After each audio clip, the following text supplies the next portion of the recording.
welcome to a special bonus episode of Cinemaholics this week. Look, the content's been flying at us these last couple of months. So many things have come our way, and we want to take some time to discuss a new mini-series that has just finished its 6-episode run on HBO. This is it. This is the time to talk about it before everyone forgets about it. Or maybe that's not the case, because it's a very memorable show. As always, I'm John Negroni, host of the Cinemaholics main show. And with me to pod against America today, it's a terrible joke, but I had to do it, is the one and only Emily Kubin-Kanek. Emily, how are you this afternoon? I'm great. Thanks for having me. It's wonderful to have you here. We haven't had you on since the Portrait of a Lady on Fire episode. So in case people have forgotten your work since then, I guess that was a couple of months ago now, where are you at on the internet these days? I am still writing for Film School Redux. You can find my stuff on filmschoolredux.com and One Perfect Shot on Twitter. And my own Twitter is Emily Kub, KUB_. Right, which I always read as like Emily Cub, and so that's what confuses me sometimes when I have to ask you to remind me the correct way to pronounce your last name. But yes, definitely go seek out Em's work. It is wonderful, and we of course love the stuff you've contributed to Cinemaholics as well. And I'm excited to talk about The Plot Against America with you because we both have seen this. And as soon as I saw that you finished the show as well, I really wanted to reach out and discuss it with you because it's the kind of show that feels like it was made to be discussed and analyzed and prodded. And so prepare yourself. This is going to be a very political show, I think, because that is the inciting incident of this show. It's about politics, and it's about how we talk about political struggles and the political differences when a certain country is a little bit polarized. So that's kind of what you're going to be in for. And of course, we'll talk about everything with this show in terms of the way it's made and how its drama is served, honestly. So what is The Plot Against America? It's an alternate history take on what would have happened if in 1940, Franklin Delano Roosevelt had lost the 1940 election right before America would be attacked by Pearl Harbor and thus thrown into World War II, kind of ensuring that America and the Allies would have won. Because if that not had happened, Hitler, of course, probably would have won World War II.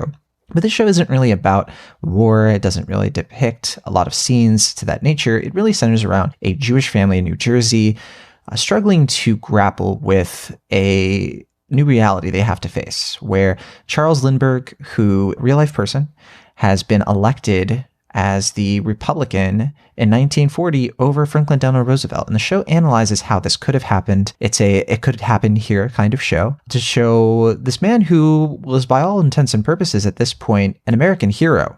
He flew the Atlantic Ocean. I think it was like in 33 hours. He was well liked all around the country, and the series is based on a novel by Philip Roth, which he wrote in the early 2000s. I think it was 2004. And, he talked about in the book that one of the reasons he thinks that Charles Lindbergh would have won is because he had that charisma, he had that charm, he had an ability to defeat FDR, which fascinated him and thus prompted him to write this book. And now, almost 20 years later, 16 years later, David Simon, who has created some shows you've probably really enjoyed, probably most notably The Wire, as well as Ed Burns, have adapted this book into a miniseries.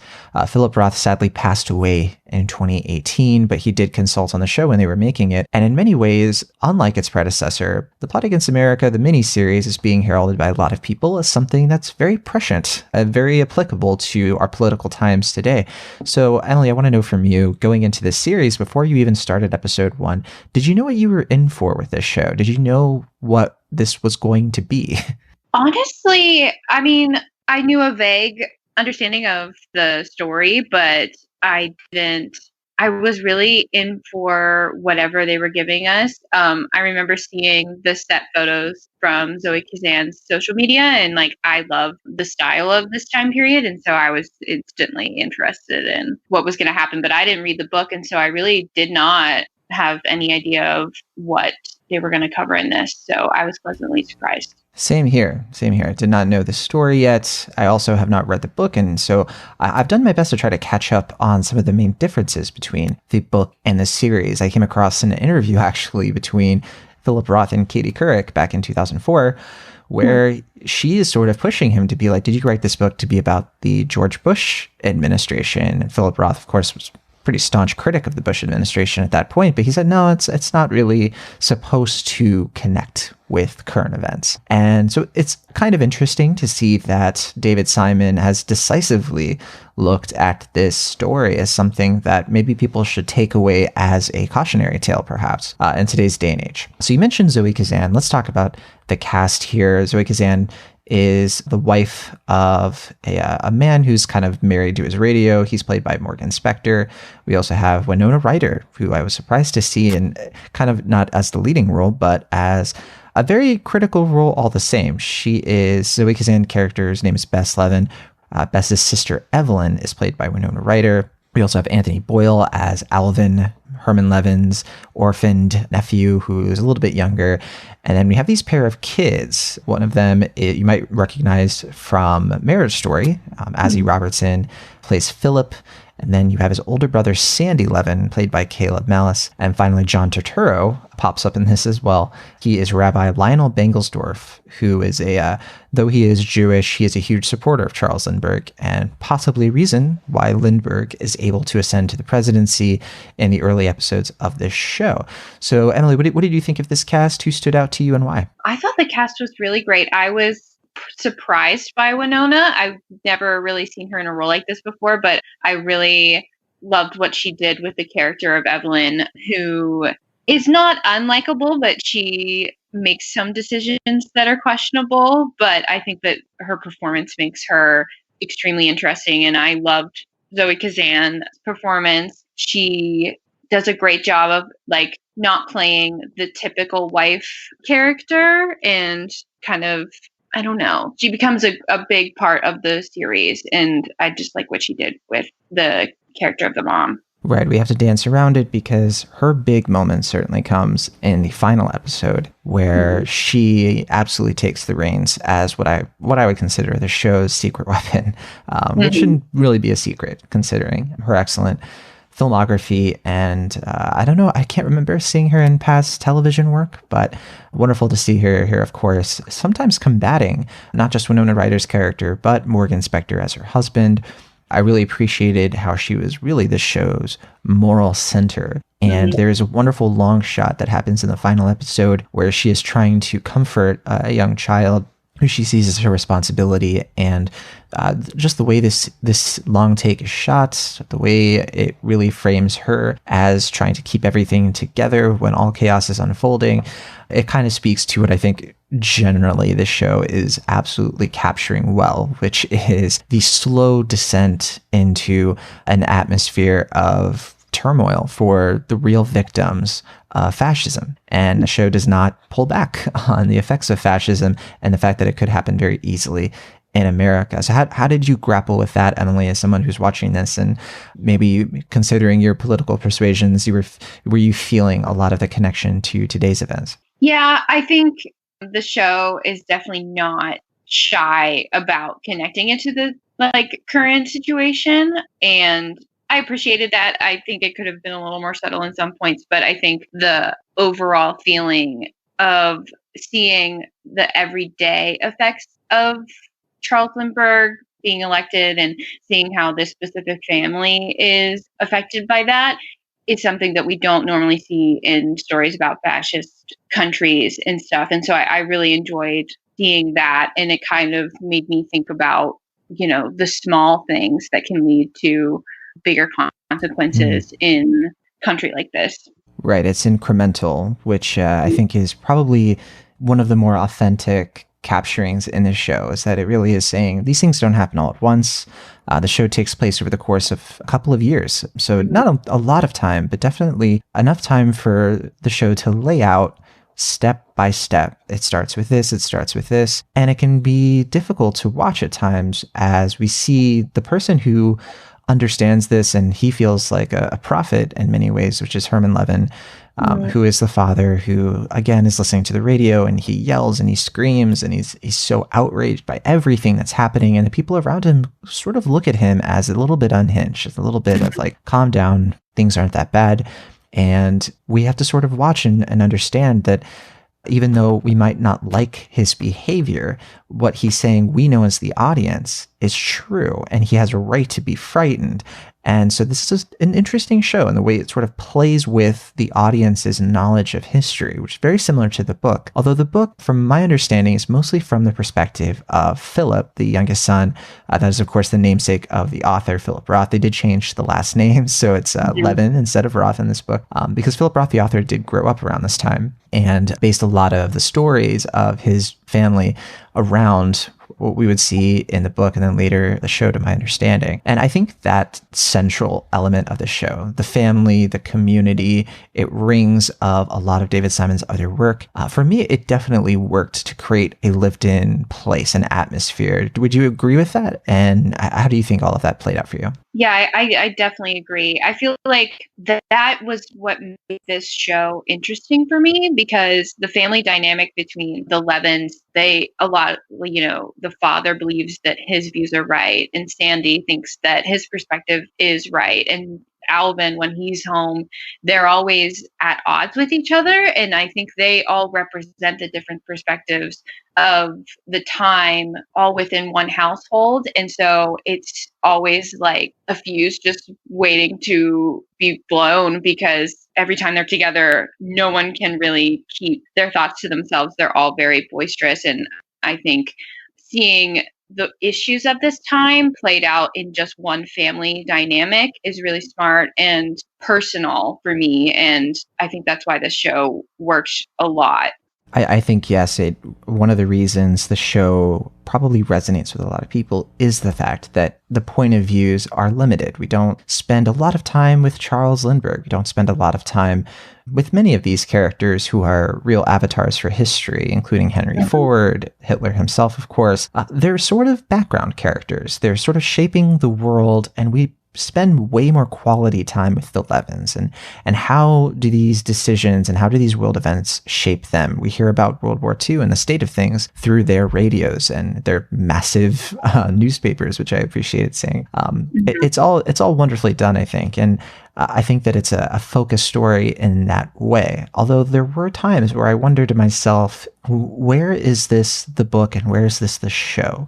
When it's focusing on Philip, for example, very early in the show and his experiences, I felt this like tinge of nostalgia that the show was trying to relay to this kid that felt disconnected from what I thought this show is about. There are a lot of scenes with Philip and a close friend of his in the first couple of episodes, and we're following him sort of opening his eyes to the world for the first time.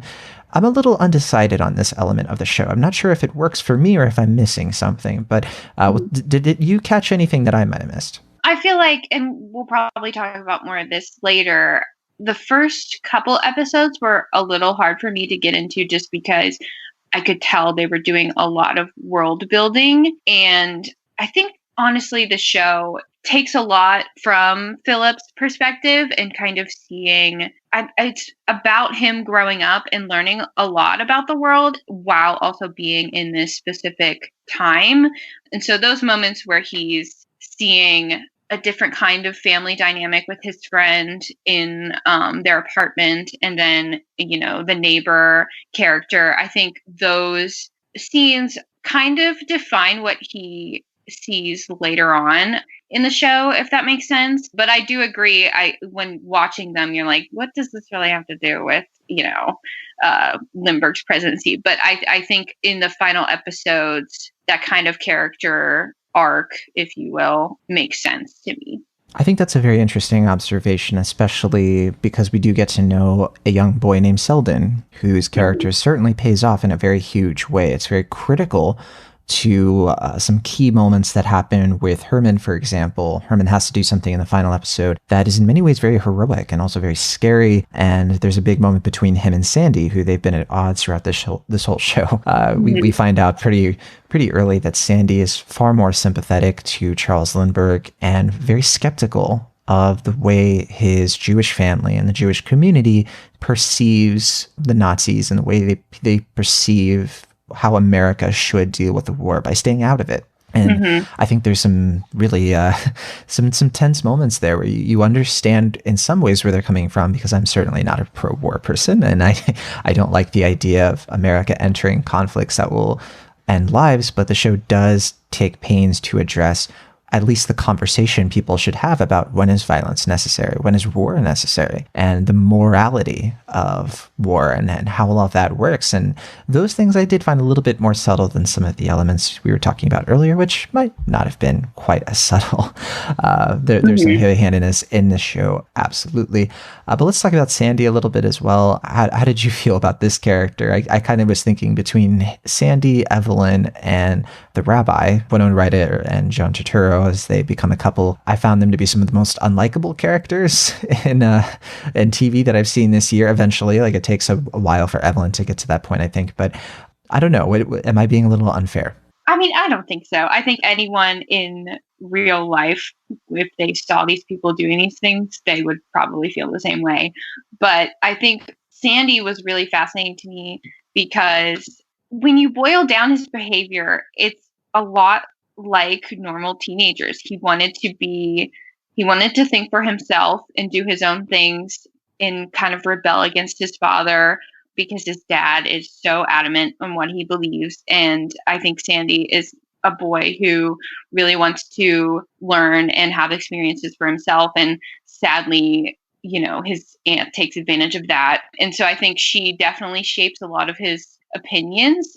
But I think Evelyn is a really interesting character as well. I mean, I didn't like the first couple episodes as much as the last few, but what we see her doing, she was, in love with this married man, and all she wants to do is really settle down. And so I think having a husband is very important to her. And so that kind of shows why she does the things she does later on, and kind of goes along with things that I think there are definitely moments where she kind of questions it, but she kind of ignores that just to stay with someone. But I do agree, John Turturro's character is very hard to watch because he seems pretty ruthless. But yeah, that's just what I got from those guys. Right. His denouement takes too long, in my opinion. Yeah, I think we should address too, Winona Ryder is portrayed here as she's a little bit older. She's a spinster, and that is one of her goals. It's one of the things that she wants, is to be married and to find her place. And one of the show's kind of surprise revelations, I think, is that at some point, the family you're born with isn't always going to forgive you. And I think the show really takes pains to that. But sometimes family does come together, right? One of the reasons I had a hard time watching Sandy, and it's time to get personal, let's do it, is, I can 100% relate with being a teenager who looks at their father, who is very outspoken and opinionated about politics. Hint, hint. I've been in this situation before, down to having the aunt who is far more in political agreement with me than I am with my own father. And so that there was a lot of those elements where I saw myself in this kid who is very creative, who is very smart and is trying to be open-minded, and at the same time is horribly, horribly misguided. But again, it's one of those things where the audience sees it, and it's the onus is on Simon's writing and Caleb Malles' performance to help us understand this character and sympathize with them. And I think one of the more touching moments of the show is how Sandy and his father eventually come to a place. We won't say what happens necessarily, but really just laughing and sharing a meal together could be as simple as coming to peace and understanding that even though at this point they still don't agree on most things, there is a new deal. I hate to use that term, and between this family and a new reality, especially as I suppose we can at this point go into the later portions of the show. So if you've not seen The Plot Against America, we're about to jump into some things that we do want to bring up because they do inform what I think this show is trying to tell today's audience, and I think it's worth discussing.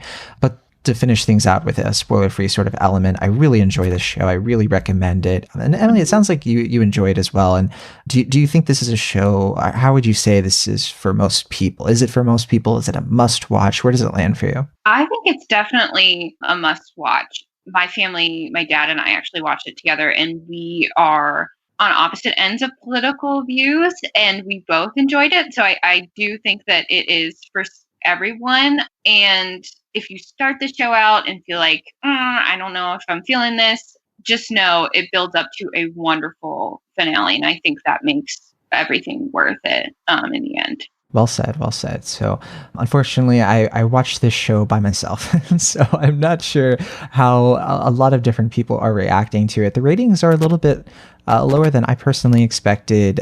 I think the first episode, only 400,000 people watched, and the ratings kind of dipped from there and crawled back up to, I think the finale was 392,000 people. So I'm not sure how this show is going to really pan out with people. It's certainly not Chernobyl in terms of kind of breaking through culture. Chernobyl, of course, was the HBO series from last year, the miniseries that really caught fire. Really wonderful show that sometimes I miss. And I think Plot Against America, though, is also very good. It's just a little bit of a quieter show. Funny enough, surprisingly enough. But all right, this show ultimately ends. And again, we're gonna just talk about anything that happens in the show. All bets are off. But the show ends with a lot. We could talk about a lot, but I am curious, Emily, what you think of the decision to deviate from the book. It's my understanding that the book ends with FDR being reelected. Lindbergh disappears, and he's presumed dead.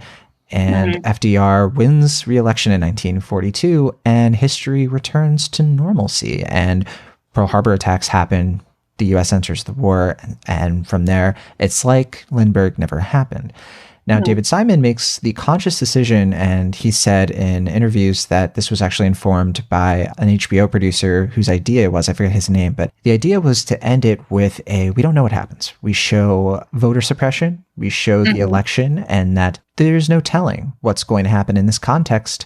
The First Lady has been the moral authority to stand up and say that what has happened so far with the treatment of Jews and people of color is wrong. And we are now in this situation where we have a chance for FDR to be reelected, but the show ends with the results just starting to come in and we don't know what happens.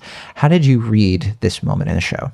I personally loved it. I think that ending in the book probably, I don't know, I feel like it fits better 16 years ago. And I think in TV now, ending on such a going back and kind of acting like it never happened probably wouldn't sit well with audiences. I think it says a different message that definitely fit with the book. But I personally loved the ending, especially with the song from Frank Sinatra. I think it's America to Me. What is America to Me? Yeah. Like that playing over the burning of ballots and voter suppression and things like that. I think it was just really poignant. And I think that was one of the strongest ways the show was able to send its message without being heavy-handed. I think it said a lot and it was a really good way to go out. I loved the final moments as well. I really took it as similarly as it's now up to you. And you can't sit home and be disengaged because there are forces that will be working to subvert the will of the voters. That's a very prescient thing in today's day and age where we currently have a politics that is controlled a lot by money, by corporate donors, by politics that in many cases can be rigged against the will of the majority in favor of a very vocal minority of voters who many people in this country would definitely find not the best. Certainly not a one-to-one comparison with the world of 1940, but certainly not devoid of similarities. And so that's the way I took the ending as well. It's saying it's time to take action and to be outspoken about the actions you take. I think this is summarized really well, especially between the final confrontation between Alvin and his uncle Herman. They get into a fight that is tragic because both of them look down on the other as someone who didn't take action, even though both of them did. Herman did go on a quest to save a young boy, and Alvin might have been instrumental in this, he gave his leg for one thing, but then also he was still, answering a call to aid his country the way he saw it. And because they keep this to themselves and because they're quiet about the actions they take, they misunderstand each other. And so I took this as we understand each other and where we stand on things if we actually engage and have the courage to put out what we really think and feel about what is happening in America. That is what leads to, I'll have to say it, the change we want to see in the world. Sorry. But that was my takeaway. And it really ends on a strong note. Was there anything else from the finale that really resonated with you? I just think that's where the tension really ramps up. The whole car ride between Herman and Sandy going to get Zeldin is just so powerful to me. And I think a lot of the show is kind of watching things happen and the family doesn't really have any control over it. And then this, they really experience the danger of it in a way that hasn't been shown in previous episodes. And with Sandy, I think he didn't get to experience a lot of the things that end up shaping his opinion on politics in the world. And I think seeing the KKK members and putting in really realizing why his father is as scared and outspoken as he is really shows a lot, and I understand why he was the way that he was before, and to see him change in that car ride is really powerful. But also, I mean, Zoe Kazan's Bess's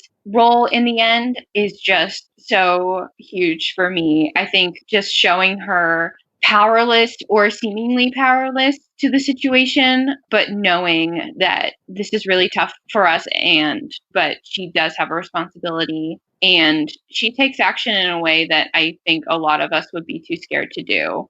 And seeing that happen was really awesome for me. Yeah, it's very haunting. It is so tense, as you said. And it made me think about something else that kind of sadly occurred to me in the finale, which is you spend so much of this show agreeing with Herman and agreeing with the people there who are saying this is bad. And there are a lot of political arguments saying it's not bad. Everything's going to be fine. Sandy believes that Lindbergh is good for America and so on. And you're waiting for this moment. You're waiting for them to be proven wrong, and you want it, and you want that feeling. And when it happens, it's not what you expected. It hurts, and it's sad. And even though it feels inevitable, it still really stings. And it reminds me to be humble about what we perceive today as we sort of predicted a lot of the awful things that are happening today in our world of politics. And sometimes I think we're misunderstood as like you're cheering for bad things to happen, when instead there is this craving for consensus in a simpler time when we all could agree on certain things. And I think World War II is a very interesting period of time to look at, because when we look back on history, we sort of see World War II as a very black and white conflict that, today is seen as like one of the great American periods of history where we won, and it seemed like everybody was on the same page. And I really appreciate a show like this that makes it pretty clear that there are always going to be divisions and disagreements in America, and you can't take for granted that everyone is going to be on the same moral ground. And that is what I think the show is getting at. It's saying that you have to be part of the moral ground, and you have to rise up and not sit back and expect other people to do the work. And so very important show, very well-made show in a lot of ways, as we really touched on. And also very simple and kind of a small production that is very unassuming, but you kind of spoke to a lot of the production design, the costumes, and everything there clicks so well. And I guess we didn't talk enough about that, because I do want to geek out about some of the 1940s fashion choices made here. And my goodness, Zoe Kazan, I don't know if it's because she's a wonderful actress or if it's because she just fits this time period so well. It's obviously both. Yeah. And I really, really want an Emmy for her. I think that it is the standout performance here. But yeah, is there anything you want to finish out on? Anything that's still burning and on your mind with the show? I think just go on off of what you said. I am a huge I adore this era and normally see it portrayed in an idealized way. And so I think one of the reasons why I love this show so much is because it doesn't show it in that way. And I think even though it's fictional, it's a lot more realistic than other shows that have been set in this time period. And I really appreciated that. And I think it helped me, and it could help others rethink the way we view history and the way that we view how we got to where we are in history today.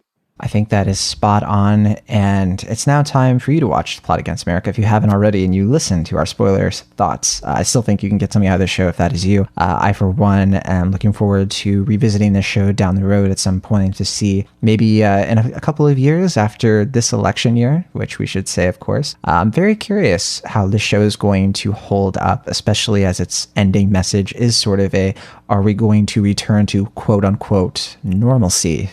It's kind of fairly obvious that that is sort of the choice on the ballot this year, is a return to the previous presidency, or is it a continuation of what is currently going on? No matter your political persuasion, I hope people engage with this show in all of its facets and discuss it with other people, because I think that it is a very useful measuring stick for how people are feeling and digesting the news in 2020, especially as things are a little bit dire at the moment. Probably worth pointing out that Plot Against America literally started its entire series as soon as the shelter at home started happening. And so interesting show to binge. I don't know if it's something that's going to make you feel happy in an age where you might want a little bit of an escape. But if you are looking for something engaging and compelling in a lot of ways, this is the show for you. Emily, thank you so much for coming on and talk about this show. We should do this more often, a mini series segment with Em. Yes, I would love to do that. Right. I think that every time I watch something, I usually look and see, I have a feeling Em saw this because I ended up really liking it. So hopefully that's the case moving forward. Yeah, I'll come on anytime. Thank you, as always, for listening, and thank you, Emily Kubin-Kanek, for coming on the show. We'll see you on the main show later this week, hopefully sooner rather than later, and let us know what you think of The Plot Against America on HBO. Go to cinemaholics.com and go to the comment section and let us know what you thought of the show and more.